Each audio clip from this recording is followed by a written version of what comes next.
Alright, ladies and gentlemen, this is 1.5 HW4 solving two-step equations with L multivariable. For problem number 1 here, we have 3L plus 8 equals 48. Our goal is to get L all by itself, so what we first need to do is subtract 8 from both sides.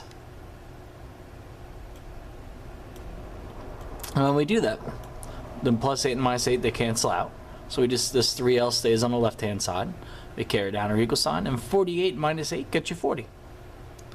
Then we're going to divide by 3 to both sides, and we're going to get L equals, well, 40 divided by 3 gets you 13.3 bar notation. So number 1 is just that, 13.3 bar notation.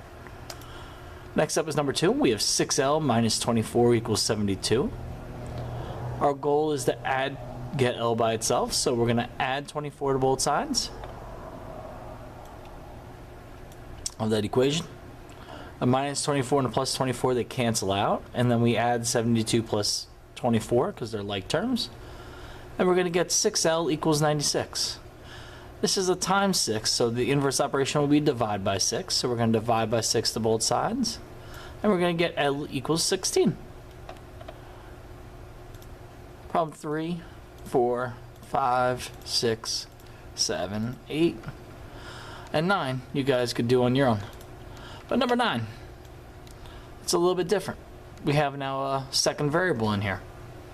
We're still going to treat it like the other numbers. So we're going to add a to both sides. The minus a and the plus a, they cancel each other out.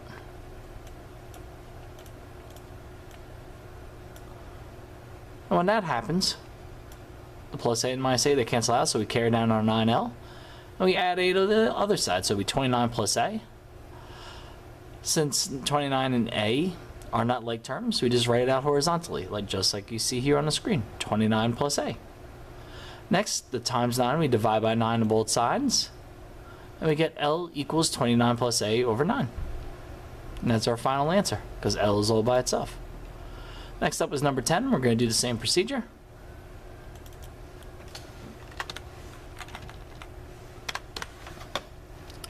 We have a positive d, so we need to subtract d from both sides. So then we have 6L equals 42 minus d. 42 and d cannot be combined because they're not like terms.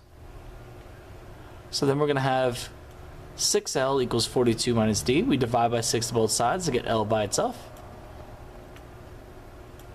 So we have L equals 42 minus d over 6. Now, if these two numbers are simplified, you could definitely simplify that down to 7 minus negative 16d. And you could do that too. But I'm just focused on getting L by itself using our inverse operations. You could do all these on your own. Let's talk about number 15. Because what's a little bit different is now we have a minus 3a. So what we're going to do, we're going to add 3a to both sides. The minus 3a and the plus 3a, they cancel each other out. So we just have a 3L on the left-hand side. And that's going to be 17 plus 3a on the right-hand side. Times 3, then we're going to divide by 3 to both sides. That's because this is a times 3. To get L by itself, the inverse operation of times 3 is divide by 3. So we divide by 3 to both sides, and we get L equals 17 divided by 3 plus 3a divided by 3. Now I'm just going to leave it like that because L is all by itself. Let's do 16 together. Inverse operation of plus 5a is minus 5a. We subtract it out, so we get 7L equals 22 minus 5a, because we subtracted 5a from both sides. Then, since we have a times 7, we're going to divide by 7 on both sides. So we get L equals 22 minus 5a over 7. And now L is all by itself. And you can do the rest of these problems on your own. If you have any questions, please come next to help. I'll be happy to help you out, or ask me during class. All right, have yourself a good night.